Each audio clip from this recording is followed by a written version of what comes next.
राज्य स्तरीय जनजाति सम्मेलन में प्रमुख रूप से उपस्थित मध्य प्रदेश की राज्यपाल श्रीमती आनंदीबेन पटेल जी, मुख्यमंत्री श्री शिवराज सिंह चौहान जी, केंद्रीय संस्कृति एवं पर्यटन मंत्री श्री प्रहलाद सिंह पटेल जी, केंद्रीय इस्पात राज्य मंत्री श्री फग्गन सिंह कुलस्ते जी, नगरीय विकास एवं आवास मंत्री श्री भूपेंद्र सिंह जी, मध्य प्रदेश की आदिम जाति कल्याण मंत्री श्री सुश्री मीना सिंह मांडवे जी, अन्य जनप्रतिनिधिगण, यहाँ पर उपस्थित सभी देवियों और सज्जनों, गोंडवाना परिक्षेत्र की धरती पर आयोजित इस महत्वपूर्ण सम्मेलन में आप सबके बीच आकर मुझे अत्यंत प्रसन्नता हो रही है।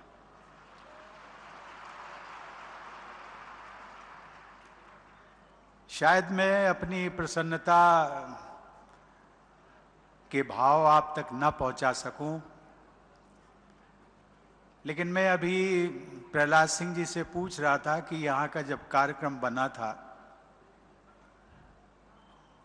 तो उसके लिए कितना समय हुआ। उन्होंने कहा कि मैं राष्ट्रपति भवन में आपसे मिलने, कुछ चर्चा करने आया था 6 महीने पहले, लगभग पिछले वर्ष अक्टूबर में, और किसी दूसरे कार्यक्रम के संबंध में। मैंने अपनी ओर से उनको सुझाव दिया कि प्रहलाद सिंह जी, एक मेरा कार्यक्रम जबलपुर में एक आयोजित होने की एक संभावना बन रही है और वो कार्यक्रम बहुत बड़ा होगा।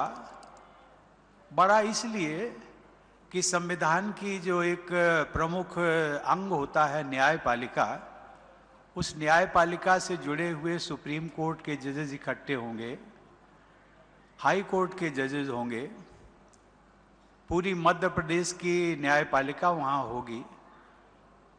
तो मैंने कहा कि आपका क्षेत्र भी, जो मुझे जानकारी, मैं कभी आया नहीं दमोह क्षेत्र में, मैंने पूछा कि कितना दूर है, तो उन्होंने कहा कि जबलपुर से बिल्कुल सटा हुआ हमारा जिला। तो मैंने कहा कि मैंने सुना है और आपने भी पहले मुझे बताया था कि आपका दमोह जिला मूल रूप से आर्थिक दृष्टि से, प्राकृतिक रिसोर्सेज की दृष्टि से पिछड़ा क्षेत्र है। उसमें बाहुल्य रूप से जनजातीय वर्ग हमारा निवास करता है। तो मैंने कहा कि यदि कार्यक्रम बन सके तो आप जरूर बनाइए। और जिस देवी, मैं उसको देवी कहता हूं, रानी दुर्गावती, उस दुर्गावती के बारे में मैंने सुना जरूर था, लेकिन मैं बार बार सोचता था, जब इन्होंने प्रहलाद सिंह जी ने कहा कि महामहिम उसका साम्राज्य और उसका किला मेरे दमोह क्षेत्र में ही पड़ता है, तो मैंने इनको एक बात कही थी कि प्रहलाद सिंह जी, जब मैं न्यायपालिका के बीच में जाकर के देश के लोगों को कैसे न्याय मिल सके उसकी चर्चा करूंगा, और देश का जो आर्थिक दृष्टि से पिछड़ा क्षेत्र हो, सामाजिक दृष्टि से समाज का जो सबसे पीछे अंतिम छोर पर खड़ा हुआ व्यक्ति, अर्थात हमारे ट्राइबल्स भाई, जनजाति वर्ग, यदि उन सबके न्याय की हम बात ना कर सके तो मेरा राष्ट्रपति पद पर रहने का बहुत औचित्य नहीं बनता। प्रहलाद सिंह जी बहुत भावुक हो गए थे और उन्होंने कहा था कि महामहिम, में आपने स्वयं ये प्रस्ताव दिया है, मैं न केवल अपनी ओर से बल्कि दमोह की जनता की ओर से मैं बहुत बहुत आभारी हूं मैंने कहा आप आभारी मत होइए, सही मायने में मैं आपका आभारी हूं कि इसी बहाने मुझे अपने जनजाति भाइयों के बीच में और रानी दुर्गावती को प्रणाम करने का एक अवसर मिल रहा है। देवी और सज्जनों, इस भूमिका के साथ हम सब लोग जानते हैं कि जब सुशासन की बात होती है, गुड गवर्नेंस की बात होती है, तो हम अपने स्वर्गीय और पूर्व प्रधानमंत्री अटल बिहारी वाजपेयी जी, और सबसे बड़ी बात वो मध्य प्रदेश में ही जन्मे थे, आज मुझे उनका विशेष स्मरण हो रहा है। स्मरण इस दृष्टि से कि वो जब प्रधानमंत्री थे तो ये देश के सरकारों की जो व्यवस्था बनी है उसमें ये पहला मौका था कि उन्होंने भारत सरकार में जनजातीय कार्य मंत्रालय का गठन किया था। ये पहली बार हुआ था और उसके पीछे उनका भाव ये था कि जब हम समाज के सभी वर्गों के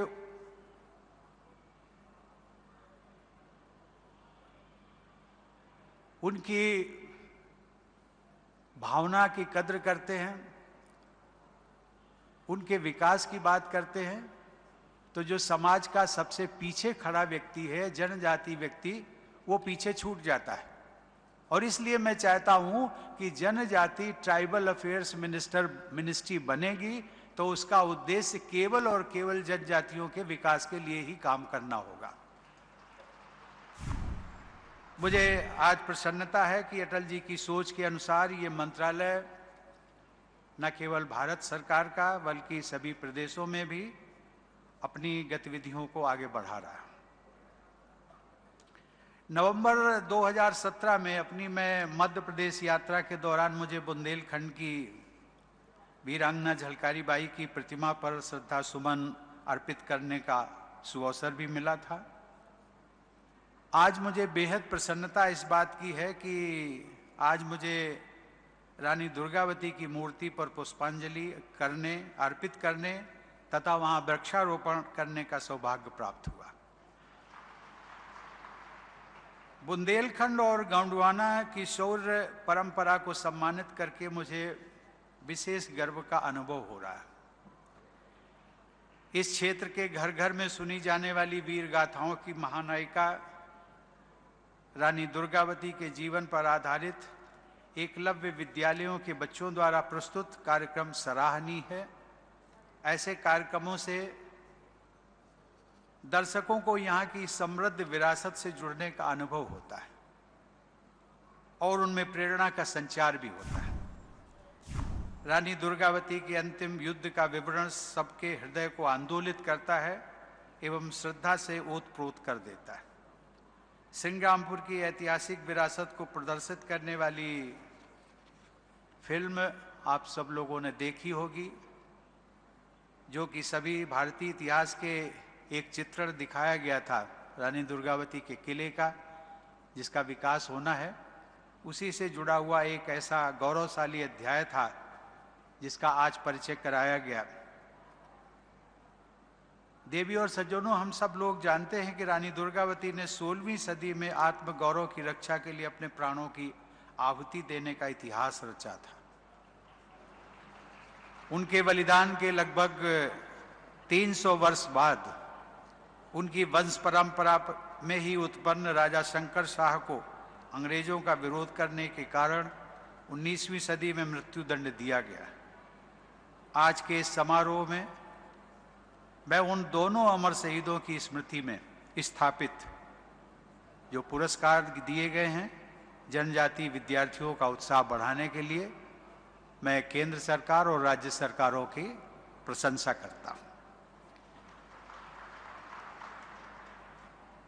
देवी और सज्जनों, अभी हमने अनुभव किया होगा 4 बच्चों का यहाँ पर हमारी माननीय राज्यपाल महोदया और माननीय मुख्यमंत्री जी ने उनका सम्मान किया। उन बच्चों ने 98-99% अंक हासिल किए। ये बहुत बड़ी बात है। और इससे एक चीज जो निष्कर्ष मैंने निकाला कि प्रतिभा जो होती है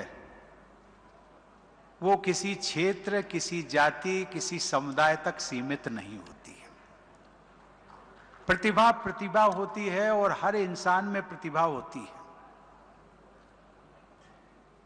आज जिन 4 बच्चों को सम्मानित किया गया मंच पर, मैं उनके भविष्य की सुखद कामना करता हूं और मैं अपेक्षा करता हूं, ये 4 बच्चों का तो केवल एक, जिसको हम कहते हैं, नमूना है। राज्य सरकार ने जो प्रोत्साहन दिया है उसके पीछे उनकी भावना यही है कि जो बच्चे मेरिट में अपनी प्रतिभा के कारण जो आगे आएंगे उनको न केवल प्रोत्साहन मिलेगा बल्कि सरकारी सेवाओं में अवसर भी मिलेगा। देवी और सज्जनों, अंग्रेजी हुकूमत के दौर में यदि हमारे आदिवासी भाई बहनों ने अपनी वीरता और पराक्रम का प्रदर्शन न किया होता तो आज हमारी अमूल्य वन संपदा का और भी बड़े पैमाने पर दोहन हो चुका होता। इस प्रकार हमारे आदिवासी भाई बहनों ने हमारे प्राकृतिक संसाधनों के प्रहरी और रक्षक के रूप में अपना दायित्व निभाया है। विभिन्न जनजातीय समुदायों ने हमारे स्वाधीनता संग्राम में गौरवशाली योगदान दिया। हमारे हुए जनजातीय शहीद केवल स्थानीय रूप से ही नहीं पूजे जाते हैं बल्कि पूरे देश में उन्हें सम्मान के साथ याद किया जाता है। मुझे यह जानकर प्रसन्नता हुई कि जनजातीय स्वतंत्रता संग्राम सेनानियों की वीर गाथाओं को संरक्षित करने एवं आम जन तक पहुंचाने के उद्देश्य से छिंदवाड़ा में भी एक संग्रहालय का निर्माण किया जा रहा है। यदि हम देखें कि कुल जनसंख्या की दृष्टि से लगभग 1.5 करोड़ से अधिक की देश में सबसे बड़ी जनजातीय आबादी आपके मध्य प्रदेश में है। अतः मध्य प्रदेश में आयोजित ये जनजातीय सम्मेलन और भी महत्वपूर्ण हो जाता है। आज के इस सम्मेलन में कला प्रशिक्षण हेतु वर्चुअल क्लास के पोर्टल का उद्घाटन करके मुझे प्रसन्नता हुई है। ऐसे विशेष प्रयासों के बल पर जनजातीय युवाओं को टेक्नोलॉजी और कला साहित्य के माध्यम से उत्कृष्ट शिक्षा प्रदान करके उन्हें आधुनिक भारत के निर्माण में सहभागी बनाना है। जनजातीय समुदायों के तीज त्योहार और मेले इतने आकर्षक होते हैं कि प्रत्येक व्यक्ति का हृदय आनंद से भर उठता है। आज के कार्यक्रमों में हमारी समृद्ध संस्कृति की झलक देखने को मिली। मैं सभी आयोजकों व कलाकारों को भी बधाई देता हूं। देवी और सज्जनों, हम सबको ये स्पष्ट रूप से समझ लेना चाहिए कि आदिवासी समुदाय का कल्याण तथा विकास पूरे देश के कल्याण और विकास से जुड़ा हुआ है। और मैं कभी कभी कहता हूं कि जब तक देश के आदिवासी लोगों का और समाज का सबसे कमजोर वर्ग का विकास नहीं होगा, तब तक पूरे देश के विकास को मैं अधूरा कहूंगा और देश का विकास पूरा नहीं हो सकता। इसी प्रकार से जब तक देश के सभी पिछड़े क्षेत्रों का विकास नहीं होगा, भौगोलिक दृष्टि से पिछड़े, आर्थिक दृष्टि से पिछड़े, तब तक देश को समृद्धशाली और विकसित देश नहीं कहा जा सकता।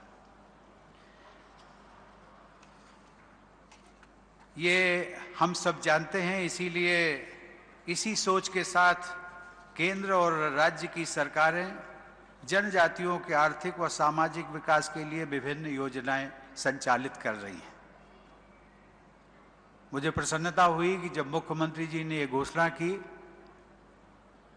कि इस प्रकार के न केवल सम्मेलन बल्कि जनजातियों का एक समुदाय वर्ग का एकत्रीकरण के कार्यक्रम वर्ष में हम 3 दिन तक लगातार इस क्षेत्र में चलाएंगे।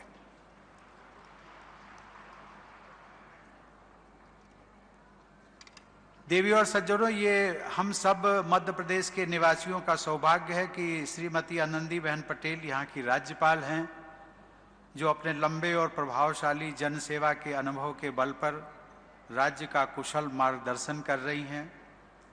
मुख्यमंत्री श्री शिवराज सिंह चौहान के नेतृत्व में मध्य प्रदेश में समग्र विकास के साथ साथ जनजातीय समुदायों के विकास के लिए विशेष प्रयास किए जा रहे हैं। इसके लिए मैं उनकी और राज्य सरकार की पूरी टीम की सराहना करता हूं। आज भूमि पूजन द्वारा जिन योजनाओं का शुभारंभ किया गया है तथा जिनका लोकार्पण किया गया है, उनके कारण इस क्षेत्र में पर्यटकों की रुचि बढ़ेगी तथा स्थानीय लोगों के लिए रोजगार पैदा होंगे। साथ ही जनजातीय समुदायों की समृद्ध विरासत के बारे में जागरूकता भी बढ़ेगी।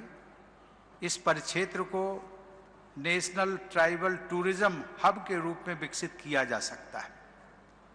प्रहलाद सिंह जी और मुख्यमंत्री जी, आप इस दिशा में प्रयास करें। मेरी शुभकामनाएं आप सबके साथ हैं। इस क्षेत्र के समग्र विकास को बल प्रदान करने वाली इन योजनाओं के लिए मैं केंद्र सरकार में संस्कृति एवं पर्यटन मंत्री श्री प्रहलाद सिंह पटेल और हमारे दूसरे राज्य मंत्री फग्गन सिंह जी कुलस्ते, मैं सभी की सराहना करता हूं। प्रहलाद सिंह जी के मंत्रालय के मार्गनिर्देशन में भारतीय पुरातत्व सर्वेक्षण के 6 नए मंडलों का सृजन किया गया है। इन नए मंडलों में जबलपुर मंडल भी शामिल है, जिसका आज ही शुभारंभ हुआ है।